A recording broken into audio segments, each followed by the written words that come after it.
not by birth. Family, but not by DNA.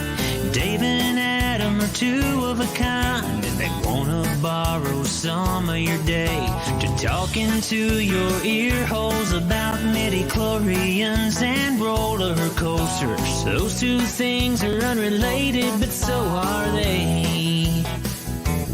They're unrelated at birth, like most people who aren't related.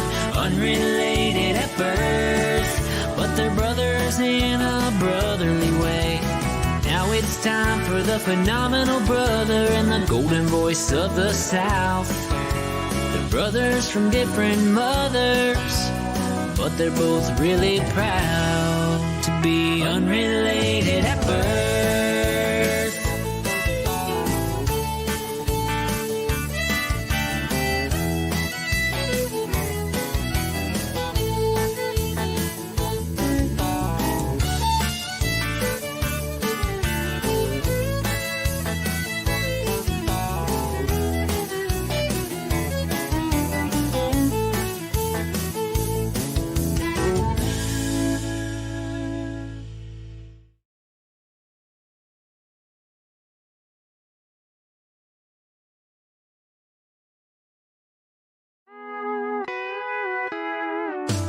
Brothers, but not by birth.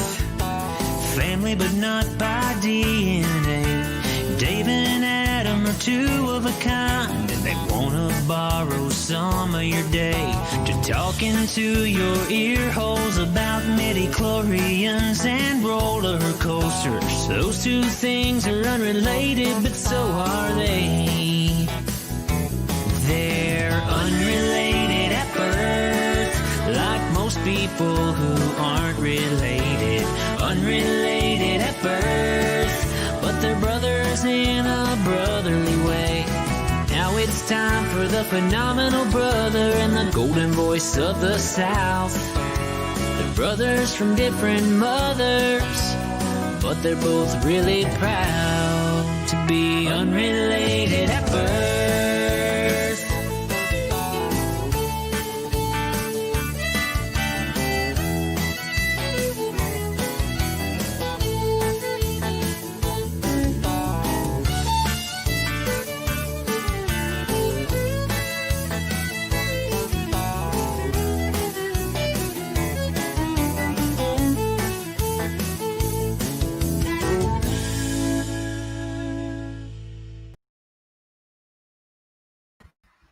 I talk now? Can I talk now? You can.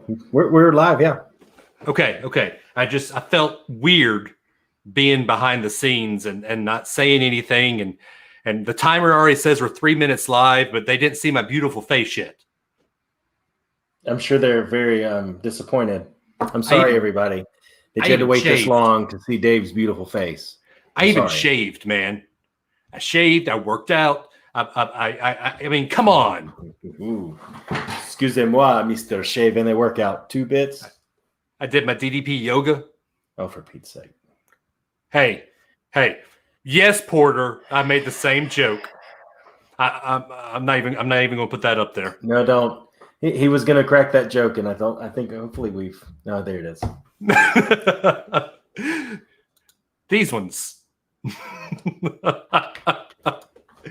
I have sports balls. And what you can't see is there's a baseball behind me too. But can't see that behind your beautiful face. My beautiful face and my WDW couple t-shirt. Oh wow, cross branding. I know, right? So my girls are going to bed, so I can say this. I believe you're going to see me in about 10 days. Yeah. We're going to make a very surprise trip. And the girls don't even know it yet. Although the timing was curious. What do you mean? Why? I had told you I was going to do a 3-day trip to the beach. Suddenly you're doing a 3-day trip. It's like. Well, okay. So school starts back for Ellie on the 18th, I think. Okay. 16th. No, 18th. I was about to say she's going to miss her first day of school then. No, yeah. No, we'll be back on the 16th. The 16th is Sunday. Yeah. So it's the 18th, that Tuesday. But we're going to make a little surprise trip. We got amazing, a great place to stay. I've told you where I'm staying, right? Mm-hmm. Go ahead and brag to everybody. Oh yeah, we're staying at the Grand Floridian. I might, throw my little pinky up when I'm drinking some tea. What kind of room do you have? It's just a regular view, but there's no regular view at the Grand Floridian. Which building? But you know which building it's in by what category it is. It's DVC. Okay. So I think it's just a regular villa. Just say you don't know. It's okay to say that. You're not on top of the world. It's okay to say I don't know. Okay, fine. I didn't get a lagoon view, so or the lake view, if you call it like that. Yeah, technically a lake. Well, lagoon, technically. But so we needed to get away. I mean, I told you everybody needs to get away in these times. You need to these uncertain times, these unprecedented times. You need to just have some decompress. And I think I've said on this show, my decompress place is Disney. I mean, most people, that's a very stressful day, but that's my decompress day. It's put me on the bench on Main Street, sitting right there, looking across from Walt and Minnie. Oh, wait, I'm sorry. Yeah, that post. I know. Roy and Minnie. So when you have two kids and you go to the Magic Kingdom, when are you sitting on a bench? Well, we rest. There's resting times. There's rest. So, okay. Yeah. That's good. So Friday we're going to Hollywood Studios, and Saturday we're going to Magic Kingdom. Just a quick there and back trip. Good for fun. The girls don't know it yet. I'm hoping. I've always wanted to do this. We're driving to Atlanta Thursday night and staying in Atlanta and flying out of Atlanta on Friday morning. Since Ellie can't fully read yet, I'm hoping that the surprise will stay long enough that Amanda's going to make them shirts that say, "Don't spoil the surprise of where we're going. We can't read." Mm-hmm. Yeah. So I'm hoping that's cool. we'll see if that lasts, but it should be fun. Awesome. Well, good. Yeah. We're going to our secret beach place that shall not be named, but you're probably going to say it anyway, knowing how that usually goes. I mean, I wish I could watch the Cleveland Indians play on the Jersey Shore. Yeah, we're going to the beach. We're by the shore. Yeah, sometimes you see rocks near the beach, but no, that the prices were really good there, and we decided the same thing, that it's just time. And one of the big things for us was that it has a kitchen, and so we told the kids today, they're so jazzed, and we told them as soon as we get there, we're going to wipe everything down. We're doing takeout or we're cooking. Wipe. Yeah, Lysol and everything. Like we're going to treat it like it's home, and that's basically how we told them. Is we're going to have fun and everything, because you should see these kids when we went to Universal over the weekend.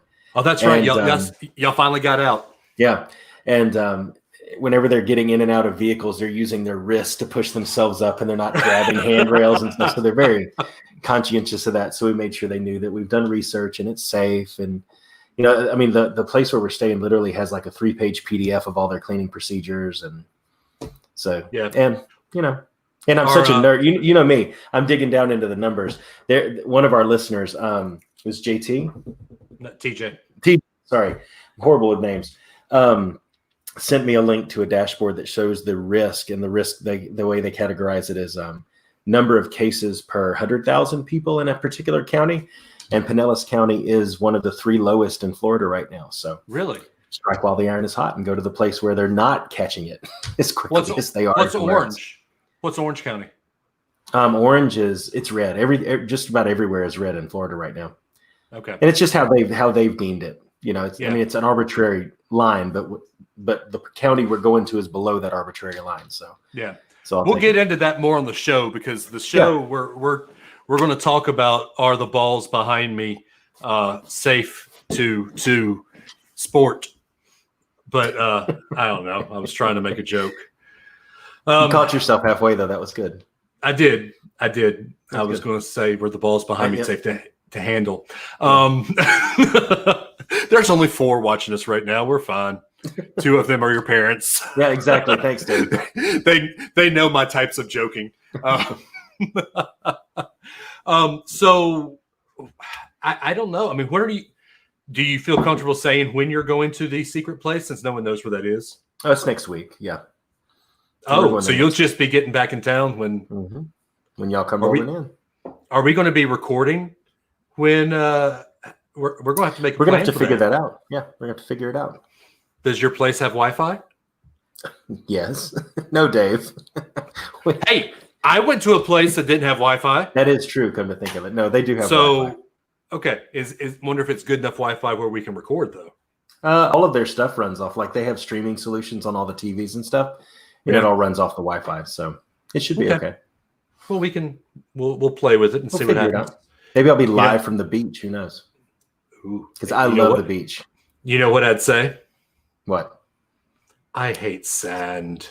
It's coarse and it's rough and it gets everywhere. Exactly. Yes. So, I don't even have a dad joke of the week. I need to think of one real quick. I think you've made plenty so far with the topic behind you. No. Chrissy. Yeah. Well, not only the lame ones without Wi-Fi, I don't believe there are any bats that take up residence in this place we're going either. Chrissy, I mean, your clubhouse did have Wi-Fi, but it just wasn't enough to run what Adam and I do. So, I can't. It's all good. Yeah. So anyway, are we ready? First, wait, we're not ready to go yet. We got let our listeners, our watchers know what's in your cup. My cup is coffee in one and water in the other. This is a place at the secret place where we're going, Krabby Bill's. Wait. Pull that cup back up. Let's see. Pull that cup back up. What do you see? I was trying to see if it had the spot. It has the place right next to it, right here. Yes, but it doesn't have the doesn't have the official name. No. Right. Okay. Well, in mine. Well, earlier today, I was drinking my Bones coffee. Yeah. Where are you? How do you like it? Oh, I love it, dude. That Irish coffee, it tastes pretty much like it's got some Irish whiskey in it. Yeah. Without the whiskey part. Okay. There may or may not have been some actual Irish whiskey after one of my calls today for work. But, may or may not. May or may not. Sure. Yeah. And in my cup tonight, in the other Disney cup, is Longbow. It's a wild turkey bourbon. And it's about a 90 proof. So you see it's not as dark as my normal bourbons. Yeah. So it's the same to me. Oh, it's a little lighter. Chrissy says I have her hooked on Dunkin' coffee. That's what we drank when we were at at the beach. That's always a good one. Dunkin' is good. Starbucks is not when it comes to coffee. It's a relative thing. I mean, yes, we're all allowed to have our opinions, even if they are incorrect, Adam. That's right. Okay, so you ready to do this? Let's do it. All right, wait. I have to find a good. Okay, Chrissy's right. She bought it. I just made it. I gotta find a good dad joke. Bear with me. You had all day. You sent me like 8 TikTok videos today. I'm looking right at you too. I know you are. Out? No. You sent me like 8 TikTok videos. You can't look up one dad joke. Well, the TikTok videos were all about Hamilton. It's true. So we will tell you about my new obsession on the show. So, all right, in 3, 2, 1, and welcome back into Unrelated at Birth for another great topic. You know what, Adam? I believe this is our official 1-year anniversary because we're kind of in the middle where last week was before and this week is after. But let's just go ahead and get it all started. I am the one, the only, the golden voice of the South, the human jukebox, Dave Adams, coming to you from the top of the state of Alabama in the Unrelated at Birth studios here in Madison, Alabama. And you are from the House of Mouse. You are from St. Cloud, the middle of the state of Florida. Adam Joseph Russell, the phenomenal brother. That's me. Were you proud of me for holding off on talking until you officially brought me in? Have I learned? You have learned. I am impressed. Thank you very much. You're welcome. You're welcome. It's the least I could do. I have to say this, Chrissy, if she had a quarter for every math test she'd failed, she'd have 630. Wow. There you go. There you go. How's your We're week been, breaking man? quarters into fractions. What's that? Yeah. How's your week been? It's been good. It's been good. We've been both of us have been busy, and Yes. even on text we haven't been able to talk that much. No, we haven't. Yeah, it's been busy for us. Highlight of this past week was finally getting out of the house, going to Universal. The mask thing was better this time because we waited till Sunday. So the crowds were better because everybody had stayed home because there was supposed to be a storm that day. Yeah. Isaias, however you say it. And it was also really breezy that day. So it was actually really good. I sported my Ravenclaw mask, and Blair sported her Hufflepuff. And once they get the kids' sizes in, we're going to get the houses for the kids too. But those masks that they sell are actually really good. Was Blair huffling and puffing? That's No, not a because joke. these masks handled really well. I know it is, but I know you're joking. But the mask actually did really well this time. It was a lot easier to manage it. Still hot, still kind of bad. But we went expecting to stay an hour. They ended up not closing until 6, so we stayed for a couple and got to do a few rides several times and just kind of enjoy ourselves.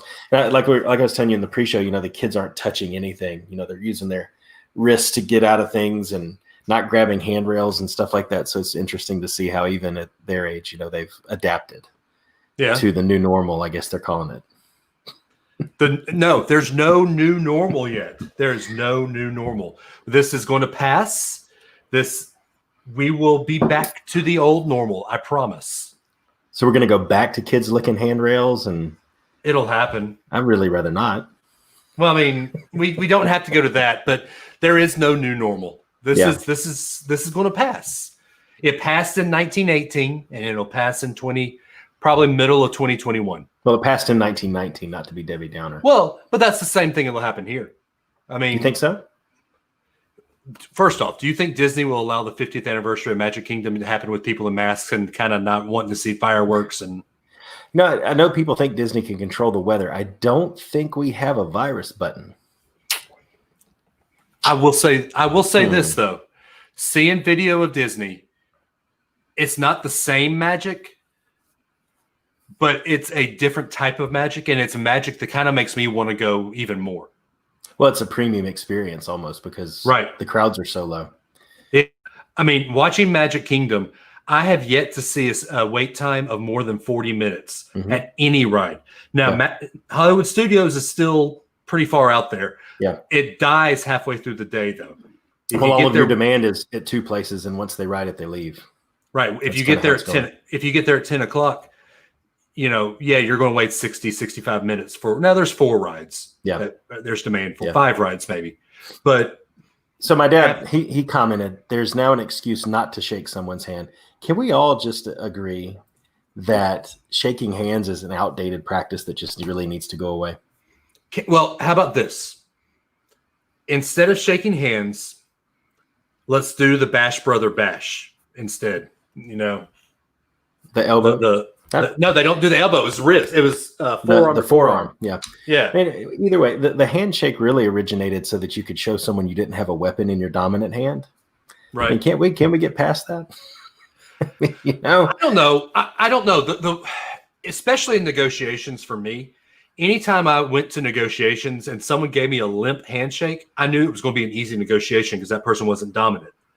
Or so if I go up to somebody and I'm in a negotiation as a procurement agent, yes, Virgil, I sell TARS. I know it's coming in the comments. If I stick my hand out to somebody to shake it and they don't look me in the eye and give me a firm hand to come back, then I know it's going to be an easy negotiation. But if someone gives me a firm handshake and it's eye to eye contact, it's going to be a negotiation. You can earn your money. Yeah. Right. Exactly. Yeah. So it for me as somebody who reads people for a living, handshaking was a little bit of a tell. It was something I always looked forward to. Sure. Now we don't have that. Yeah. So yeah, hey, to me, handshakes and toilet paper are the 2 things I think we've learned are kind of unnecessary in our society. Can't we just use bidets? Do you have a bidet at your house? I looked into it there for a while. I did too. For so long, they have the attachments, you can clip on and all that kind of stuff. Why do we? Do you want all a of that stream has of to go water? somewhere?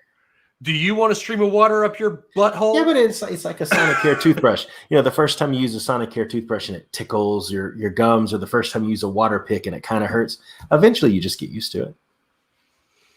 Yeah, but why would you want to get used to a stream of water going up your butthole? Why did we get used to sticking our hand up there? I never stick my hand up my butthole. Hang on, my cam is crapping out. We can keep Yes, talking though. I know, but we're actually recording here. Yeah, but we're recording a podcast. yes, and people can't see you, but they can see my great face. Not anymore. Actually, it's still there. Thank you very much. All I see is a little spinning wheel for you. So anyway, do we want to talk about whoa, hey, Grisham. Yep, there's Grisham. Oh, and this is video proof on the podcast. Go back to that view, Adam. What? Everybody look to the left of your video. You will see Adam has a Tennessee hat in his house. I do. It's autographed by Bill Dance. My dad got that for me. Yes, but he's still a Tennessee fan. Okay, he's a good fisherman. He's one of my favorite ones to watch on TV. Okay. There's more things than football in life. I think if this pandemic has taught us anything, it's that sports are definitely not the thing. They're a thing. No, and I agree. They are not the thing. They are a thing, and we're going to make that a big point in this show tonight. Exactly. I was trying to give you a natural transition, but we're not going into sports yet, man. We got to that's talk the main about. when are we going to get to the main topic? We're going to make everybody wait. Well, yes, we got to bury the lead here. We got to talk about my new obsession. And what's that? TikTok. Mm. I downloaded. We were this close to banning it. We were so close to having it banned. So I downloaded TikTok because of Chrissy and Kevin's daughter, because she did a TikTok with Ellie and Harper, and I wanted to see it. And you know, I hadn't really opened it since then. But then when Trump said he was going to ban it, I kind of wanted to see what was going on about it. And I woke up and it wasn't banned. And then I noticed there was dad jokes on there. There was Hamilton stuff on there. It's great. How many times have I sent you a good Hamilton TikTok? No fewer than 136 in 2 days. No, not 136. But I'm exaggerating, obviously, but my point still stands. But they are all good, informative TikToks. There's no such thing as an informative TikTok. Carrie Loney. I mean, I love TikTok. There you go. Let's do this. How about my dad's comment? Dave is a Chinese spy. No, I'm not. I mean, we know. Well, you're aiding and abetting them. No, because it's now owned by Microsoft. The U.S. version is owned in part by Mike. Yeah. Okay. No, the U.S. version is owned by Microsoft. And so, by the way, if you want to follow Microsoft doesn't collect your data and track you. What do you have on your wrist? What do you carry in your pocket? Okay, normally, Adam, when you wear your I don't use my Apple Watch anymore. Oh, do you not? Mm-mm. Do you have your Google Play? We've unplugged most of the Google Homes in the house except for the one in the main area because they just don't do any good. They serve no purpose. Half the time when you ask them to do something, it's like, I haven't learned that yet, but I'm learning new things every day. I was just tired of asking it for stuff it wouldn't do. They don't serve any purpose. Yeah, mine does. It runs my net. Mine runs my Nest. Mine runs my. You run your Nest from your phone. Yeah, but it also runs my Roomba. It doesn't run your Roomba. It is one way that you can. No, it doesn't run your Roomba. Your Roomba runs autonomously. You use Google Home to activate a certain command inside the room. It doesn't run it. You could do that from your phone if you wanted to. Okay, but your phone is collecting data about you. Yeah, it sends it to. But my work requires me to have that with me. I can't get away from that. Okay. My work doesn't require me to have a thing in my house that I say, "Hey, Google, how many pounds are in a ton?" You know. Look, everything is collecting data about you. The car you drive is collecting data about you. Do you have?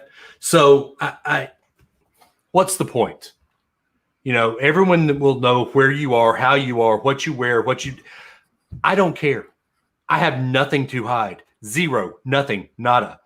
Yeah. So Bill Gates now knows you're the world's biggest Hamilton fan. No big deal, right? I mean, that's all they're going to know about Dave when you're done watching TikTok videos. They know I'm a dad of Twitter, a dad of TikTok. They know that I'm a Disney fan. They know I'm a Harry Potter fan. They know I like Hamilton. Sure. What matters? Who cares? By the way, if you want to follow me, I'm at Dave Adams 18. I don't know why the 18. That's just what it sent me. But there are cool videos of me. There's one of me singing. There's me doing the challenge thing. There's the challenge thing. Put your finger down if you know this song. There's one of me. Oh, ooh! I got this one. Hold on. Let me see if I can figure out how to do this. Let's see. My mom said they know you do yoga. Unfortunately, Mom, everybody knows he does yoga because that's all he talks about now. It's like his CrossFit. No. Okay. That should probably be a little higher than 10. Okay. That should be a lot higher. No. What is this? Top 10 country songs of the 90s. I needed that. B and D. No, D and a quarter. Number 2. Good placement. Fancy is number 1. No Garth Brooks. That's hard to believe. No Garth Brooks at the number 1 spot. None. Yeah, but that was 0. Who made that list, though? It's one of the guys on the AL.com. It's Southern. The Ostrich? Yeah, the Ostrich. Yeah. Yeah, Matt the Ostrich. Where is Garth? Garth deserves to be in the. Garth should be number 1. He's removed himself from the running on everything now, even TikTok lists, I hear. Not just Entertainer of the Year. He has told everybody, if you make a list on TikTok, do not include me in it. Other people need to be promoted. Yeah. Carrie Loney. Are you kidding? He said cool videos and videos of him singing in the same breath. You guys all chuckled too, right? Carrie. I did. Yeah, I know, but we have to stop distracting you with the comments. I just made a joke of something relevant about something that happened with Garth Brooks this week, and all I got from you was, yeah. Look, yeah. Garth Brooks made a good point. He did a good thing and took himself out of the run. What? You don't think that was a good thing? That wasn't it was not a good thing. That wasn't Garth being Garth. In the world, who was it? Garth being Garth Brooks in terms of, oh, everyone, look at me, I'm the country music Oprah. It was Garth Brooks doing the Trisha Yearwood thing of what can I do to make myself somewhat relevant and get myself back in the news cycle. That's all it was. There is nobody right now, underline bold italics, nobody who can entertain like Garth Brooks does. And he would continue to dominate because all you have doing country music right now is a bunch of pretty boys in skinny jeans with capped teeth and tattoos. Eric Church. Yeah. Brad Okay, Paisley. keep going. Brad Paisley hasn't done anything but commercials with Peyton Manning for the last 3 years. But Brad Paisley is still one of the best guys. I know you don't like it, but Keith Urban.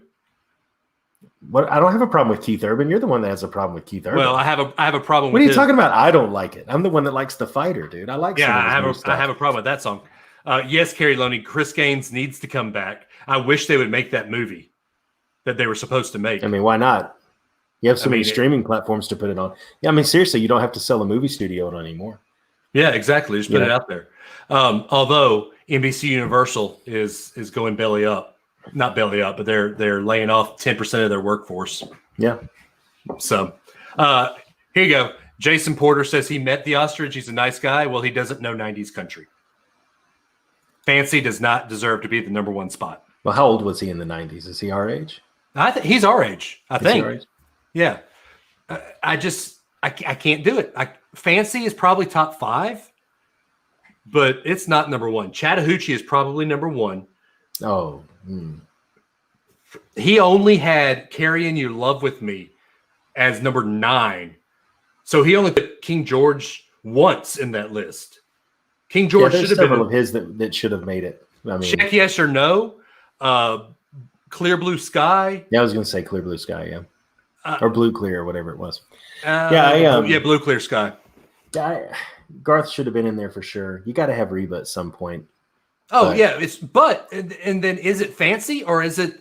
I mean, I know that's the song that has a lot of crossover, but let's think about it in the 90s country. Yeah, but I think Carrie, if you look at Carrie said, "Where's Check Yes or No?" Exactly. To me, that's his 90s song. Carrying Your Love with Me is good, but it's not Check Yes or No.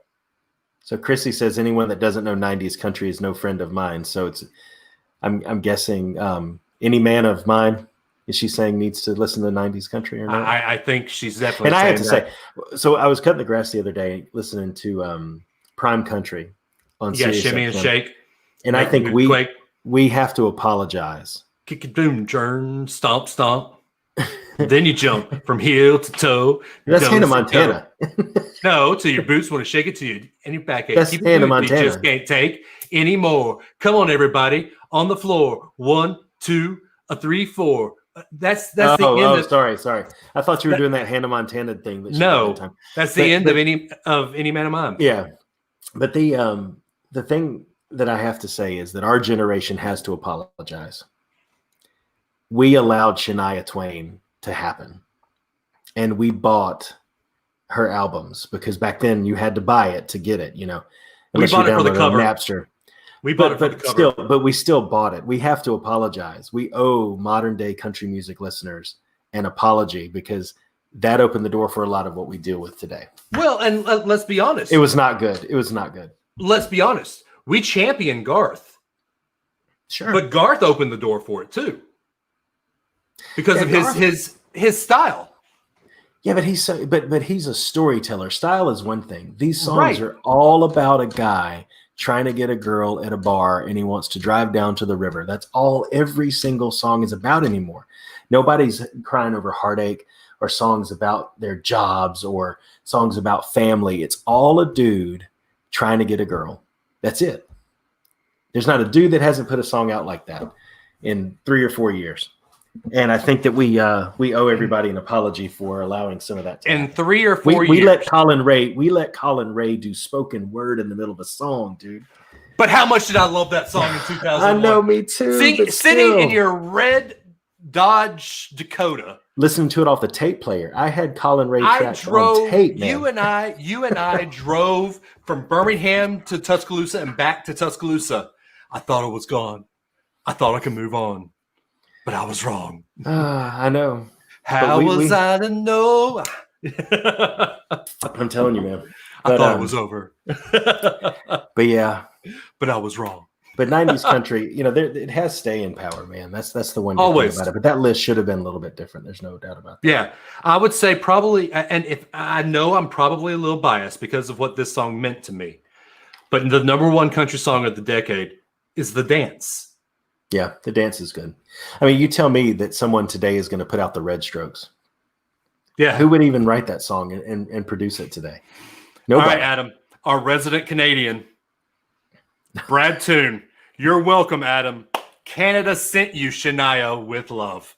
Can we send you Justin Bieber back, please? Yeah, we'll keep Michael Bublé. You can have everyone else that you sent over back. Exactly. Except the Canadian, the hockeys. We want to keep the hockey players. Yeah, we Go can do Preds. that. Go Preds. We can do that, sure. Yeah. So there is our segue, but we can't. Our segues are now. Virgil asked the question. That's right. So we've got 2 in the hopper. Which one are we using tonight? Do we have 2 in the hopper? I was just looking. Yeah, let's do this one. Yeah, Brad Let's do Toon. the first one we have. No take backs. Has the United States ever contributed anything to Canadian culture, like the Biebers or the Shanias? No, I don't think so.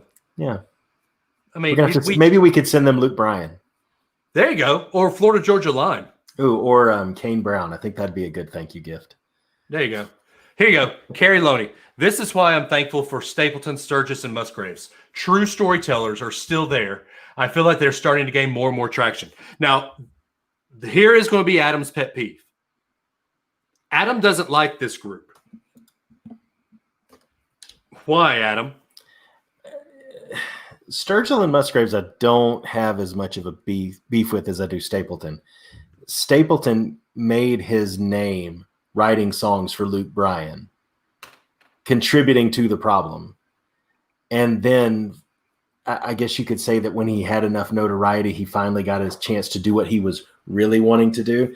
I honestly think, if I had to say, because of Stapleton writing those songs for Luke Bryan in the past, he is a hat act. That's what we used to say in the 90s, right? He's a hat act. He puts on the cowboy hat and he goes out there and sings the song about all that stuff, and he tries to cater to the Willie crowd with singing about weed, and everybody else singing about, what is it, Broken Angels or whatever, Broken Wings or whatever that song is, to get everybody in. I think it's all just, he's a character.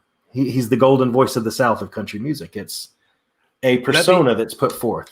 So he made his name writing songs for somebody that then turned a corner and decided to go to party country, right? I would say, let's see. No. Hang on. I hear your point, but let me make another point. Who was one of your favorite singers in the late 90s and 2000, 2001? Well, just tell me, because there were a lot of them. Phil Vassar. Yeah? Who did Phil Vassar make his name for, writing songs for? I have no idea. Why don't you tell me? Tim McGraw, who then became a party country boy. So Stapleton is now Phil Vassar. Okay. Country music at the time that Phil Vassar came around was not in a crisis of a bunch of people who could no longer. I had a barbecue stain on my white T-shirt. She was killing me with that mini skirt. Okay.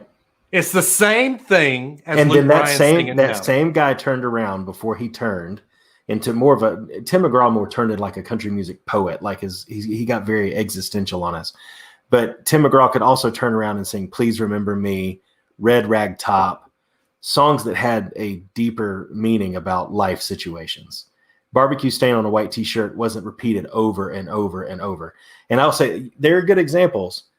Every song wasn't like that with Tim McGraw is what I'm saying. Everywhere, the same album had Everywhere on it. That's true. Okay. You know what I mean? But you look at like Dierks Bentley. I think Dierks Bentley has done the opposite. Dierks Bentley turned, what was that?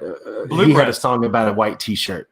And that was his first song, the very first song. And I saw him open. I can't remember who we saw him open for, but I think it was Rascal Flatts.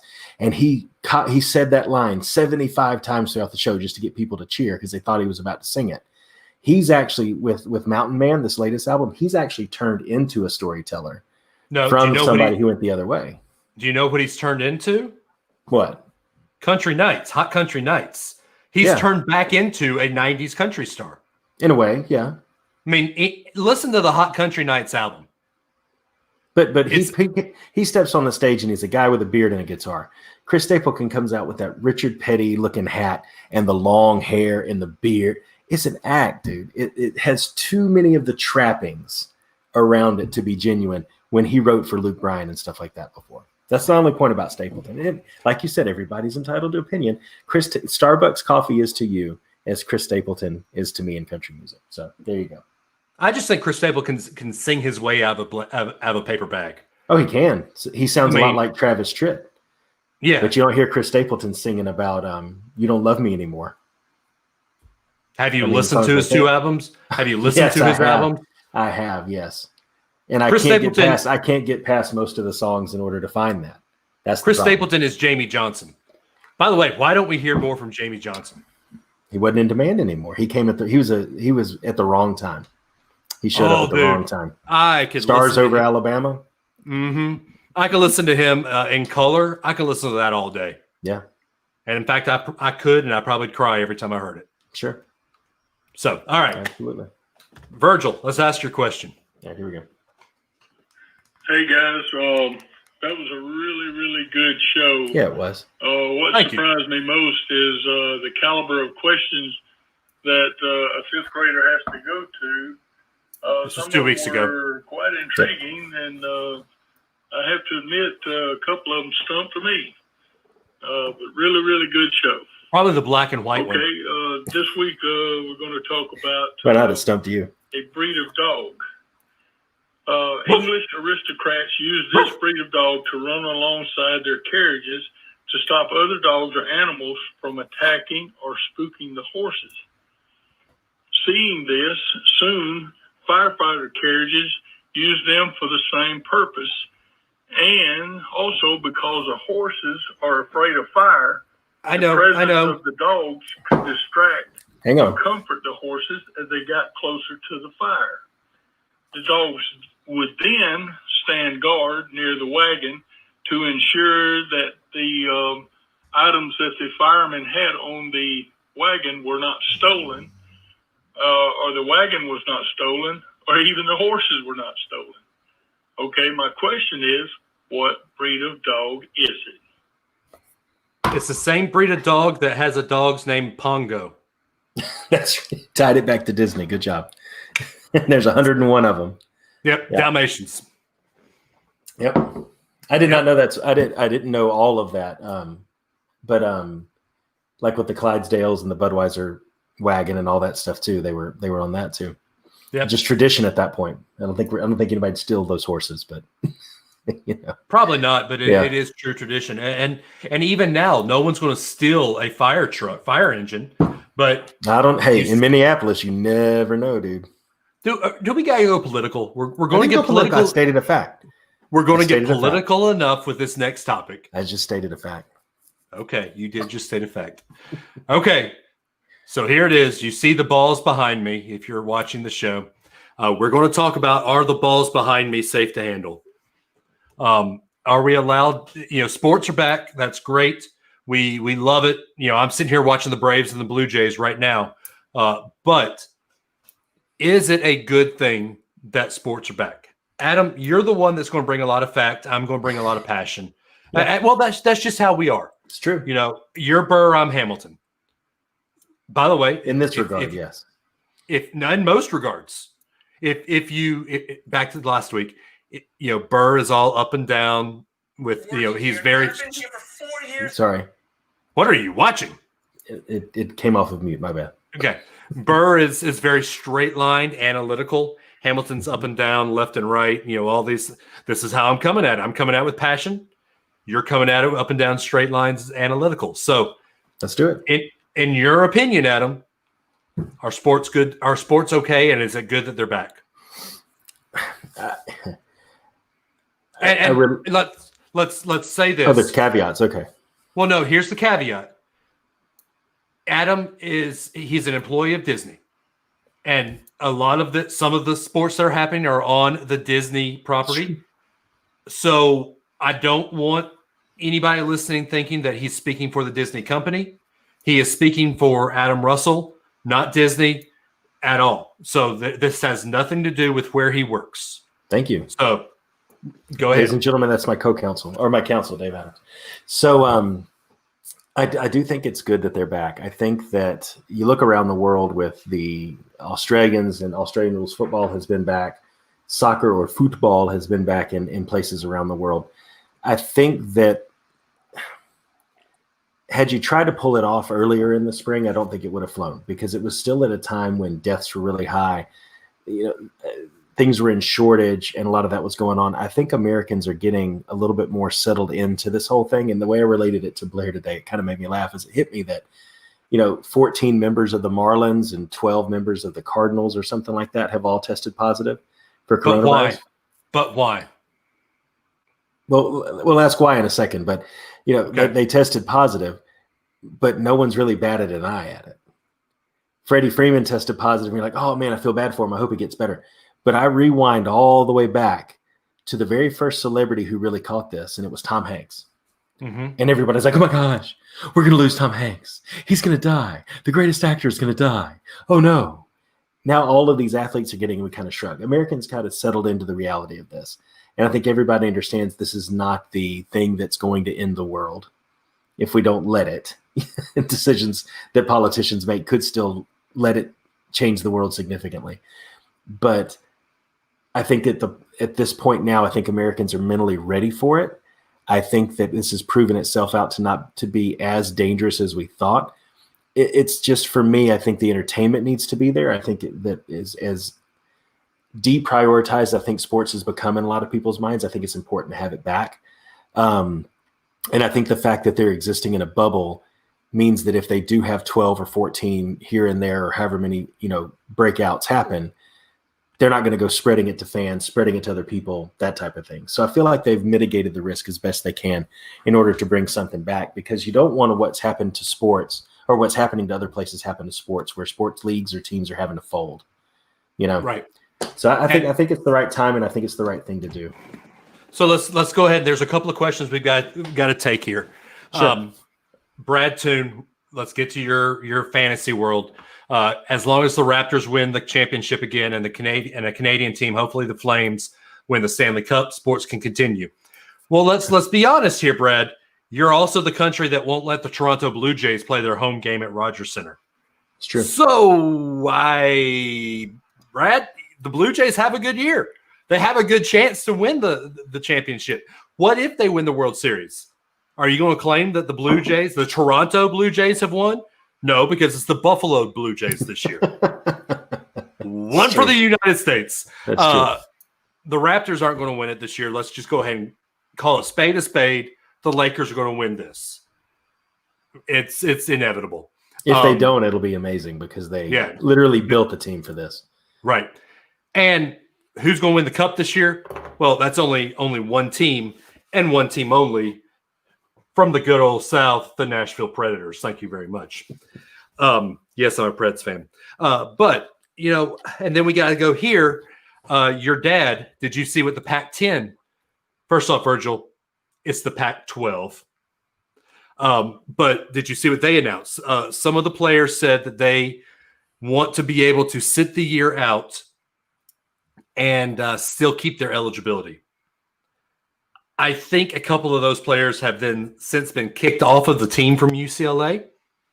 So they whined and they got their wish. They are no longer a member of that team.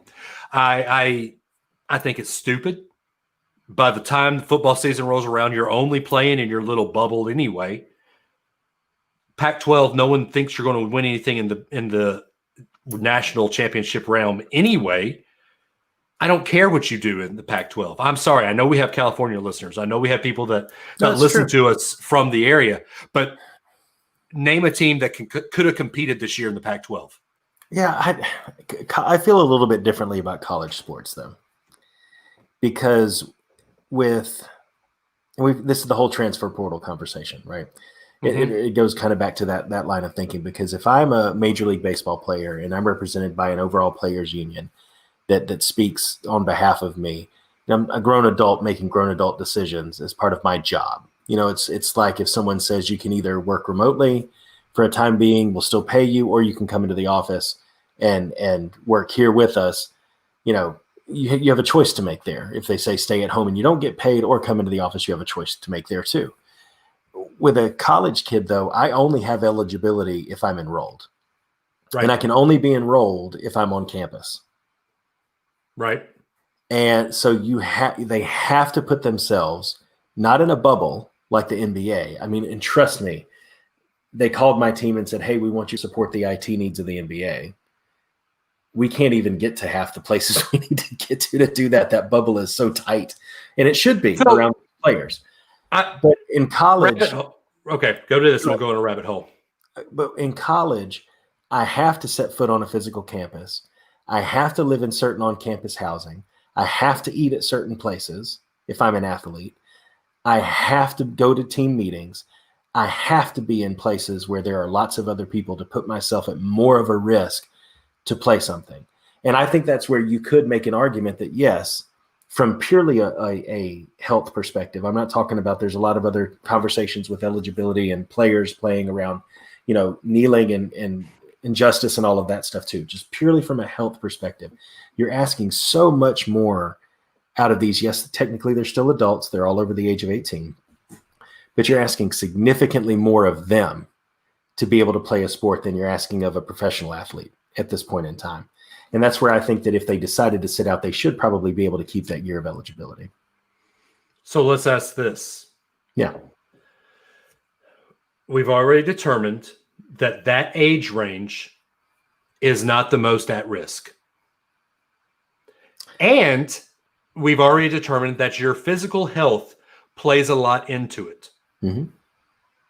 So we're talking about a low risk age range. It can happen, but it's rare-ish. Plus, people who are at their peak physical performance. Mm-hmm. So they're already in two categories lower at risk to get this. Yeah, but ultimately, this is the problem with the whole national conversation around this virus, is everybody's worried about the individual person. And the problem is I'm asking you to step into a campus environment, on-campus housing, on-campus dining, team meetings, and then I'm going to go home and visit my grandmother this weekend. But they're Or not going to be I'm- able to. But They're I'm not going to get- be able to. You're going to tell somebody that's a college student that they can't go home. None of this football team can go home during What if football one of season. their relatives passes away? They're not going to be able to go. And if they go, they're not going to be able to play. And then they lose their year of eligibility. You can't do that to a kid, man. You can do that to Yasiel Puig or Freddie Freeman, who's a grown adult that can make grown man decisions, who's getting paid to do this. You cannot, just like with the transfer portal, you cannot take a child, a young adult, I won't say child, young adult, who is there, is not getting paid a red cent to be there other than their schooling itself, and hold them hostage and tell them they can't leave. You can't do that. You can't do that. It's one thing for LeBron James. The dude's a millionaire. Right. But half these kids, they don't have that much outside of what they're getting in college. You can't hold them there hostage. So here's my thought. I think at the beginning of the season, you say, you lay it out.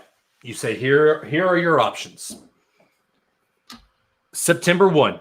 You have until September 1 to tell me you want the layout. If you do that, this is your red shirt year. If you have used your red shirt, we will grant you a medical red shirt. But after September 1, there's no layout period. So if September the 2nd, I get it. Because I had to go to a microeconomics class, and 5 guys there had it, and I get it from them. Now I'm going to lose my year of eligibility because you made me go to class. There is This a all medical, time- that but you- there you is a can medical treat- red. There is a medical red shirt. So anytime during the season, if you get a medical injury, anything like that, medical injury, you can you said medical red shirt. So you're saying post September the 2nd, if I get this, you're going to medical red shirt me. In that You case. can medical red shirt, right? See, I think this is ultimately at the end of the day, it's the problem with college sports is that in the major leagues, you hear all these people talking about owners and trading and all that stuff, how people are treated like property. They're doing the same thing to these kids. And just because colleges and universities have built themselves to be reliant on football income, you're going to put these kids at risk so that the university can make its money, so that the university can get its TV money, so that it can keep doing what it needs to do. I think instead of taking all of these young children, kids, young adults, whatever you want to call them, and putting them at risk by forcing the issue on them, these colleges need to rethink the way that they build their financial structures.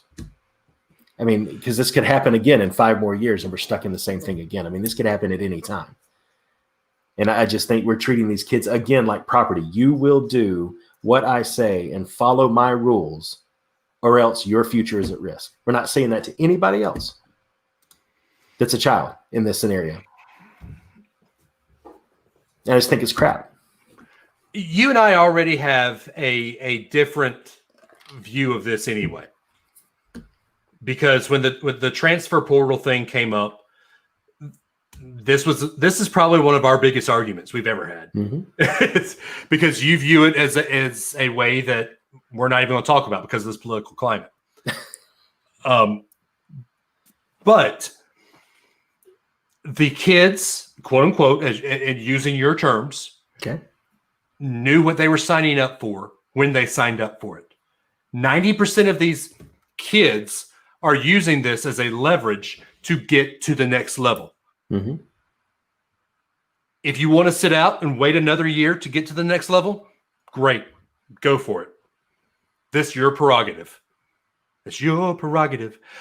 But you have a job to do. Your job, when you came on campus, knowing your job was going to be a student athlete. So that's the You were problem. going to, but that's you were the going problem. to, but no, Adam. No, Dave. According to the Let me finish. NCAA, Let me finish. no, Linda, no, you cannot. Linda, listen, No, you cannot. listen. Because according to the NCAA itself, this is not a job. These are students who are performing a task for their own enrichment and extracurricular activity. And if you're going to sit there and look a college student in the eyes and say, you knew what you signed up for when you came up here, you're going to do what I very well say, or you're not going to the NFL while you're still doing okay. You might break your leg in the next year, and you know what? That's too bad for you. That just, And Jason says an unpopular opinion, college athletes are labor. They exchange their labor for free or discounted tuition, room, or board. I don't disagree with that at all. But I would say that tuition, room, and board is not proportional to the financial impact they have on that college, because that college has built its entire financial future on the backs of young men who want to make it to the NFL, of which most of them want. Okay. Let me take it a step further. Your mom asked a very poignant question. Dave, what if it were your son? Let me tell you what my father always told me. My job is school. When I was in high school and college, my job is school. Mm-hmm. What I signed up for, if my son signed up to play football at Alabama or Westminster or wherever, I don't have a son, but if my son signed up to play football, his job is school and football. And we are told to do that at the best of our ability. If my job gives me the out September 1, and I think with my doctor's opinion that I should not do it, I sit down. I don't make a fuss. I say, hey, I'm sitting out. I'll redshirt, whatever. I'm done for this year. I get off Twitter. I don't talk football on Twitter, except we talk football, but we don't talk the ins and outs of football. If my doctor says it's okay to play and I continue to play, then I tell my son, you signed up for this with prayerful consideration. You continued with this. You do what you feel God has led you to do, and you don't complain about it afterwards. Your job is to do what you signed up to do to the best of your ability and go from there. Your mom says he's a kid. He has the rest of his life to work. And that's the same point. Go ahead and finish, but that's the same point I was about to make. I get it. He's a kid. Let him be a kid for a little bit. Fine. But his job is to do school. His job is to let his yes be yes and his no be no.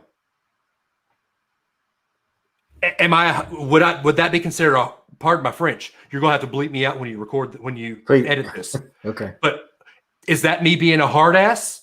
Yes. But is that me being a father that says you made a commitment, stick to your commitment? Yeah. That's how I was raised. If you commit to something, you see it through. No matter what's going on and no matter the potential consequences. I mean, that's where you have to leverage common sense in a situation like that, though. To your point, under prayerful consideration and taking your doctor's advice into account and everything. But if I tell Major League Baseball, here's the rules by which you're going to come back to work. You sign a contract, you have a contract, you're not going to get paid otherwise. This is what you're going to do. They've already made, in the first 3 years, more than most people make in the first 15 years of their career. They can make it for a while. But if you tell one of these kids, you're going to lose your year of eligibility, or let's say that a kid gets halfway through, let's say 2 games into the season, it's obvious that this is starting to break out. And the NCAA doubles down and says, no, we're sticking with this. We started the season. We're going to roll with it. And then one of these guys looks at the numbers and says, holy crap, look at all this, man. This is madness. I'm not playing anymore.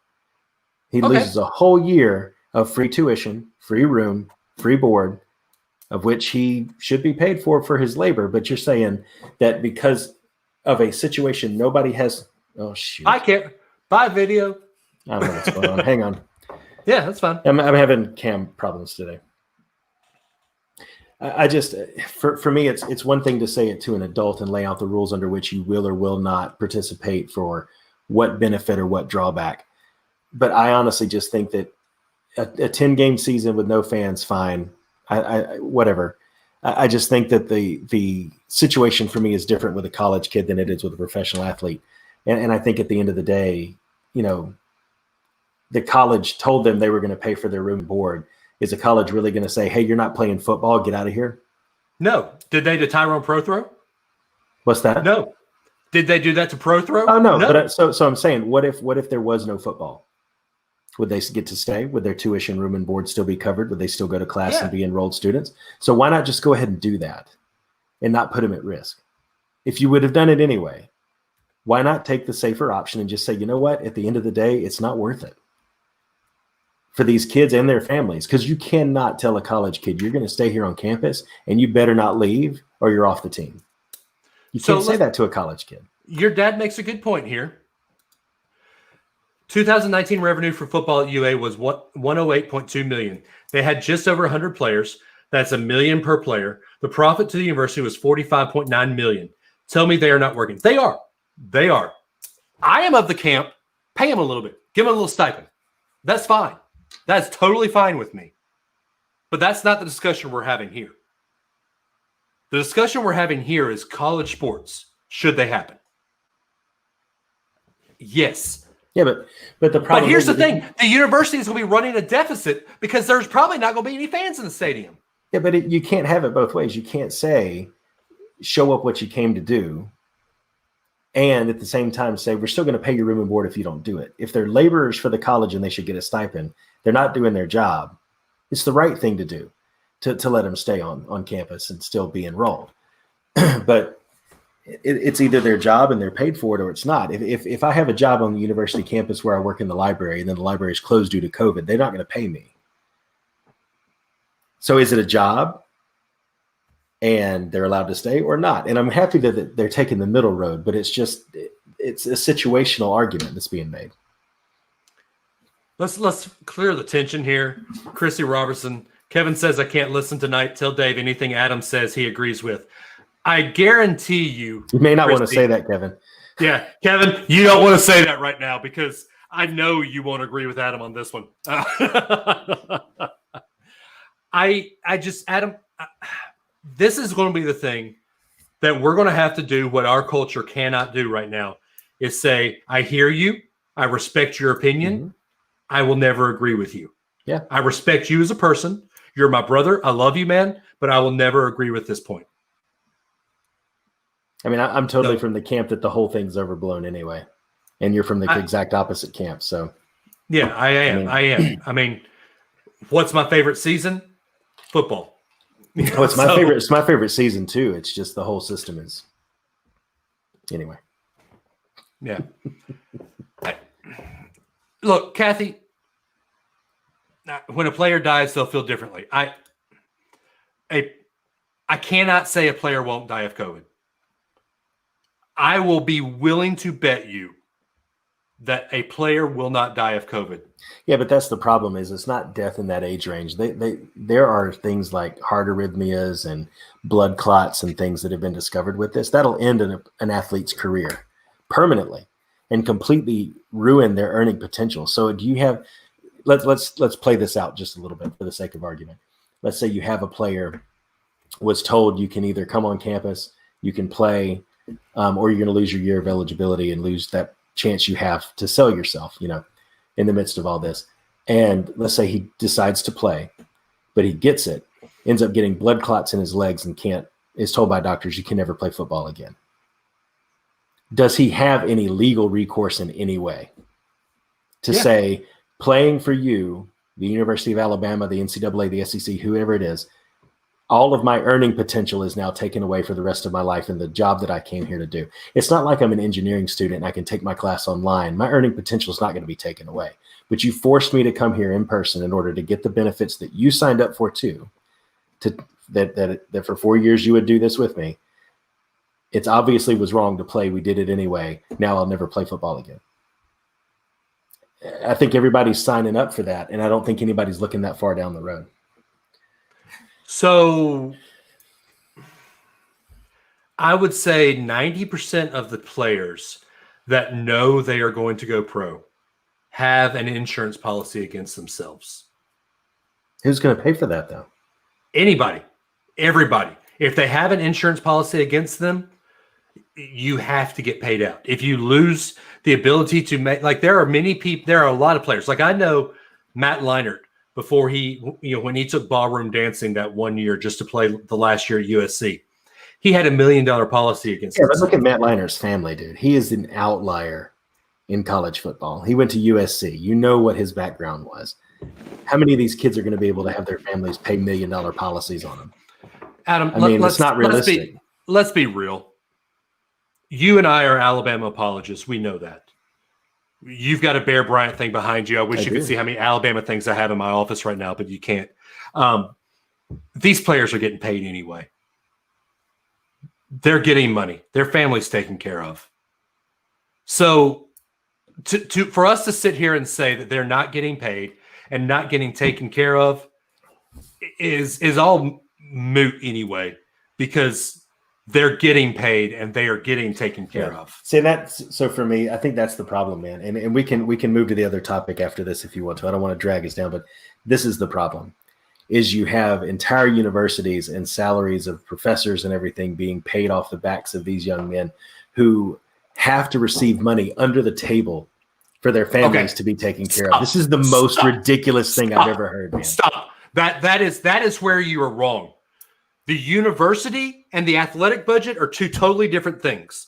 Look at the university's books. The professors are not getting paid off of what these young men are making. So Shelby Hall was built off of engineering money?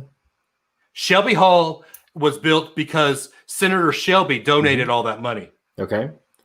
And Senator Shelby donated all of the money because Alabama was doing okay. Did he go? I mean, he went there. He had a lot of family there. Like, what was the deal there?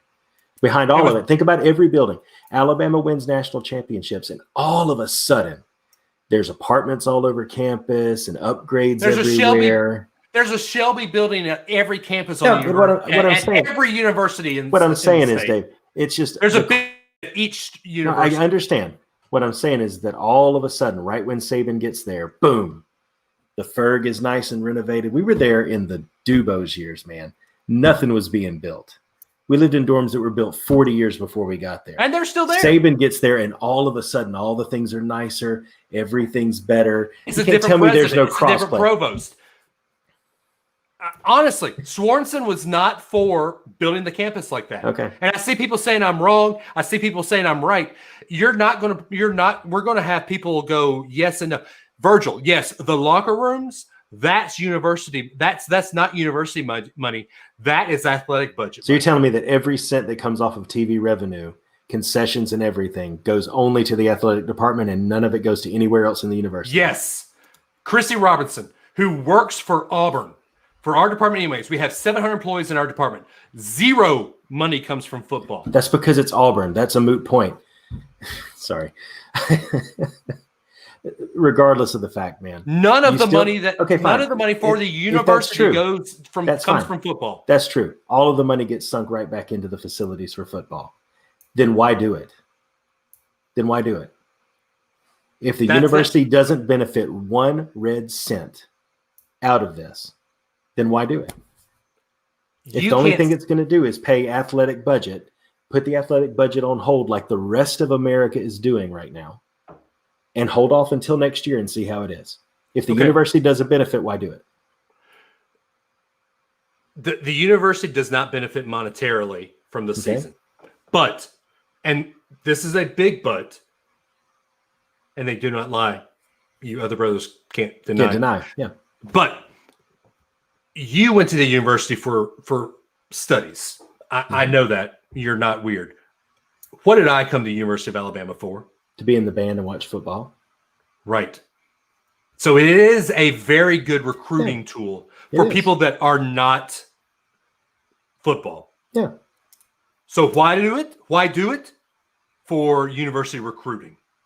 Okay. So even if the budgets are separate, the university has seen a boom because the football program is doing well. But not gotten a red cent from it. I didn't say, assuming the budgets are separate. Most of the boom is because football is doing well. They have increased students. More students means you need more dorms. More dorm need means you get funding, et cetera, et cetera, et cetera. So because of the football program, it has done better than it would have had Franchione stayed there.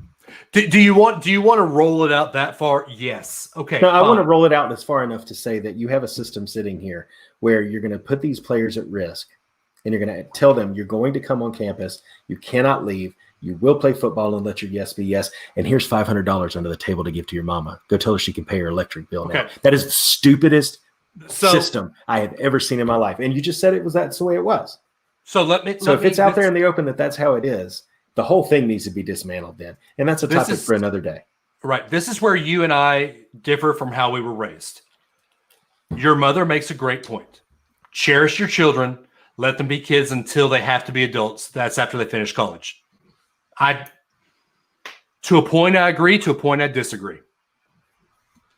They're adults at 18. Mm-hmm. They're on their own at 18. Until they have to be. Well, she means the same thing you said earlier of your job when you're in college is to go to school and to do your job. If you have to get a side job or something, fine. If you want to get a side job or something, fine. But you shouldn't have to have the full burden of adulthood placed on your shoulders while you're in college, even though a lot of people do, and they do just fine. That's the point she's making. But what's the difference in how we were raised? I want to hear that. Well, because I was taught that when you do something, you see it through, and you're an adult. Well, no, I'm not saying you, Adam. No, dude. I'm not. You saying better it walk that one back. I am, but I was raised. You know, you and I have told you the difference between our fathers. We've talked majorly. My dad raised me. He wasn't a military dad, but like a military dad.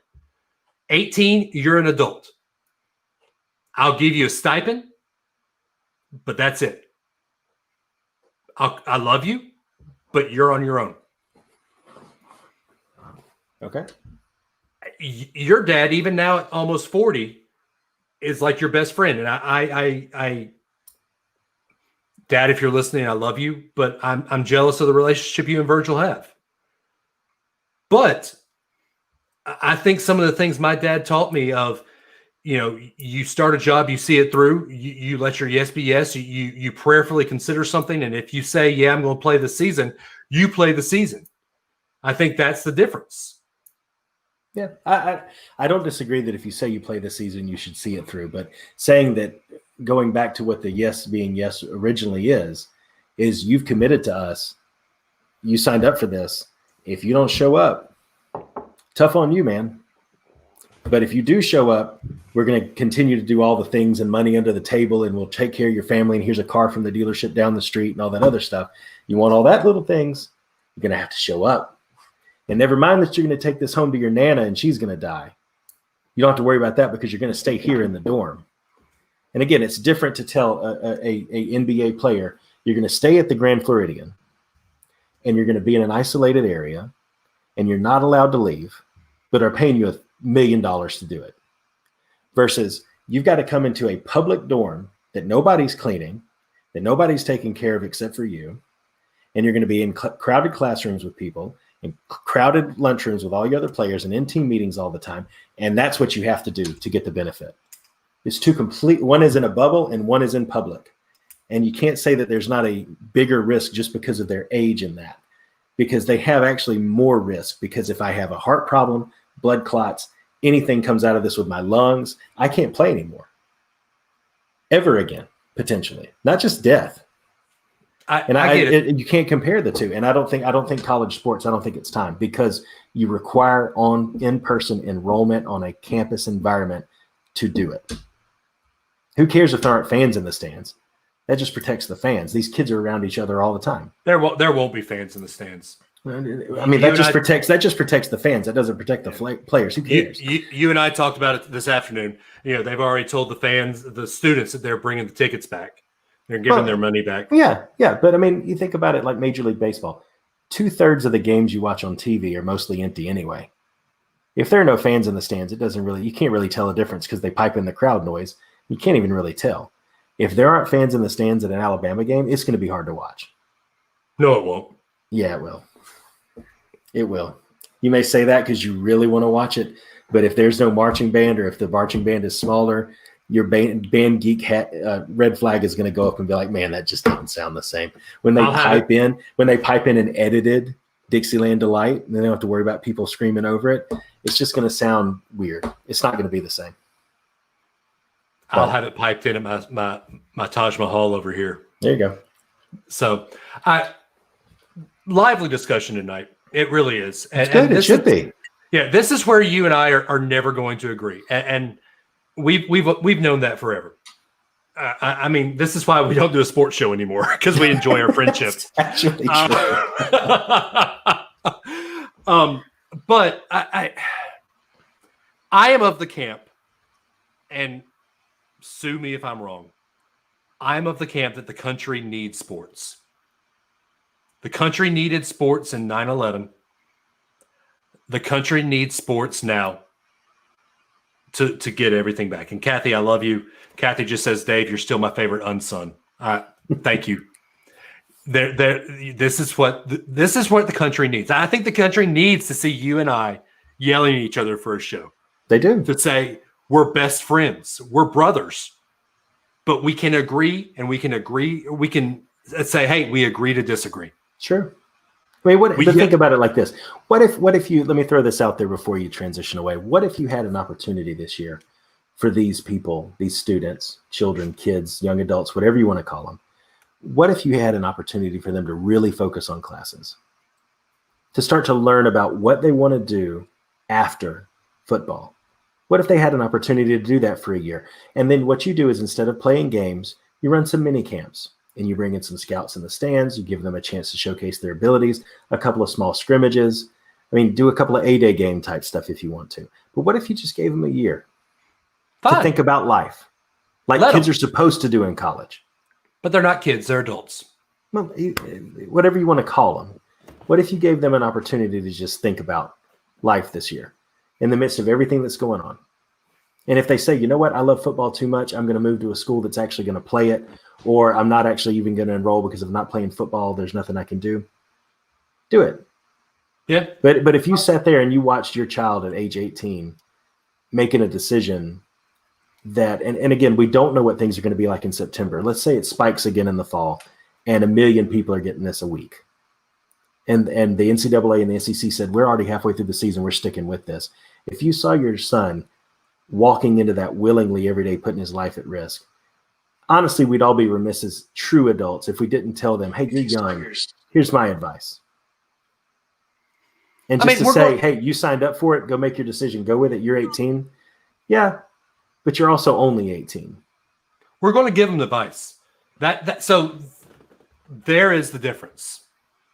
I think what you're seeing and what your mom is saying and what I'm saying are two totally different things. Y'all see me saying as you made the choice, now you get to live with it. That's not the case.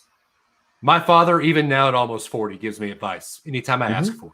Sure. I am not going to tell my daughters, nope, push you out of the desk, we're done. I will sit there and pray with them. I will sit there and talk with them. I will help them make a pros and cons list. I will do everything I can to help set them up and point them in the right path. But once you have made that choice to go down that path, you let your yes be yes and your no be no. Sure, I agree with that, but I think that's my point. To sum it up nicely, at least I think nicely, is I think as adults, we should make that decision easy for them. And just say, you know what, there's not really a good way to pull this off. We're going to find another way for you to showcase your talents to the people that need to see it. But a season's not the right way to do it.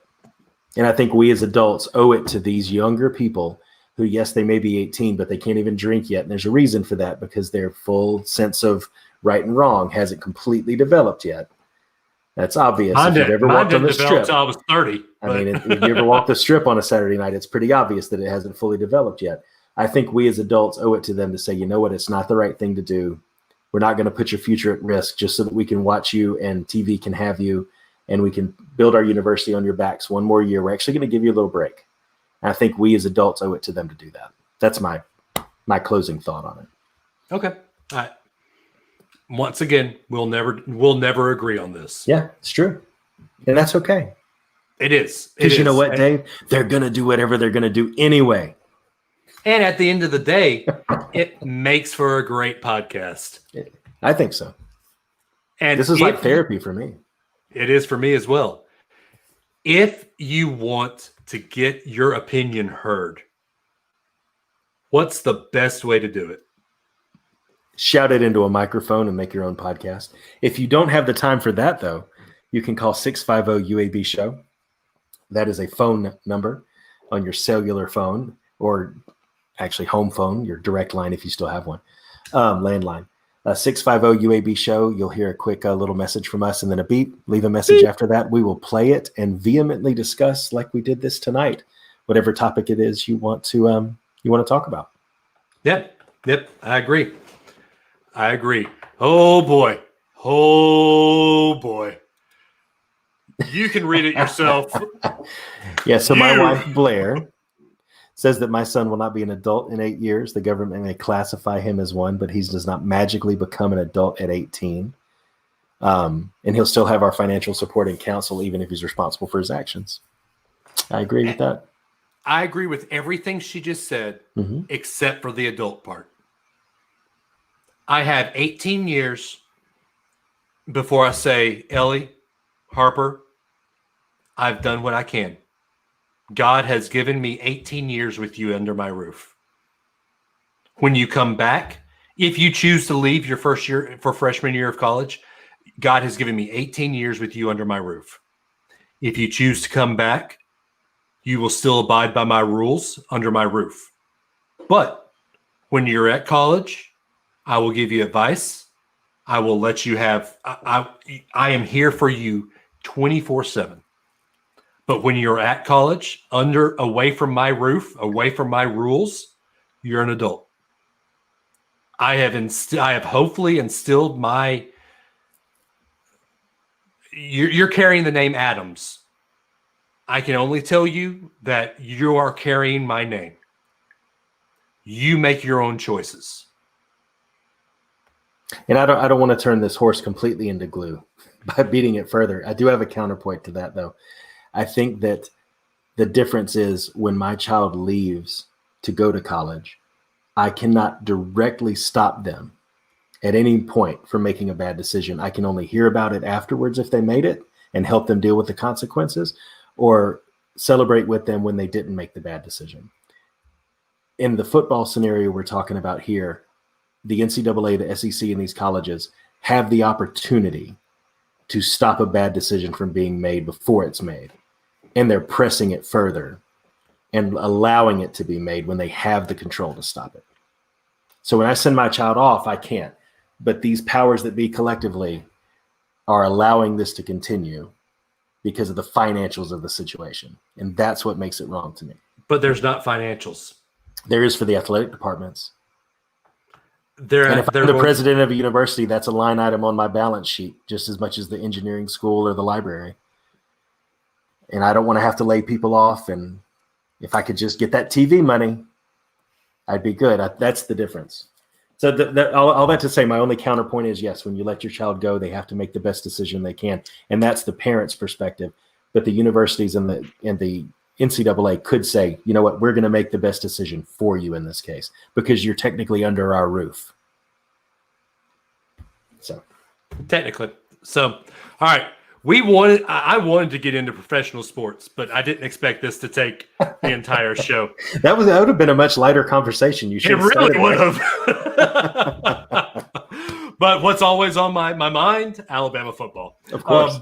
But guys, if you want to get a hold of the show, you got the phone number at Unrelated at Birth on Instagram, at Not Related Bros on Twitter. I'm at DAdams419 on both of them. He's at Run Tide Run on Instagram. He's since deleted his Twitter. I can't imagine what people are saying who are listening to the show in their car, at home. I can't wait for Vance to yell at me on the Unrelated Birth Facebook group. If you feel so led, you don't have to, but if you feel so led, patreon.com/unrelatedbirth, $5 a month. That's a lunch a month. Not even a lunch. Can you get a lunch for $5 anymore besides anywhere but Taco Bell? Wendy's. Is it any good? Do a 4 for $4. It's not bad. I mean, it's not great. It's not as good as listening to this show 4 times a month. Exactly, right? So if you would like to give to the show, it's $5 a month. Anything we give. So what you are watching right now, if you're watching us on Facebook or YouTube, is StreamYard.com. This is what we've gotten from from the show, from Patreon. So thank you. And it can only get better from here. I appreciate every single one of you. We've had a good, steady conversation tonight. I do have to say, Kathy and Virgil, you did a great job raising your son. I don't want you to feel like I have poo-pooed your raising your son tonight. I thank you for the friendship that your son has given me over these 20-something years, and I thank you for how the way that you raised him his entire life. I thank you for that too. We disagree on a lot of things, but I think that's because of how we were raised. You did a great job with your son, and you did the best job of your ability, and you did a great job. But we disagree. But what's that song? There's just you and me, and we just disagreed. That's it, so let's leave it alone because we can't see eye to eye. There ain't no good guy. There ain't no bad guy. That's right. But guys, we say it every week. Besides Kathy and Virgil, we love you. Every single one of you that listens, be it 14, as we've been accused of this week on somebody's Facebook, be it 114, be it 1,014. I don't care.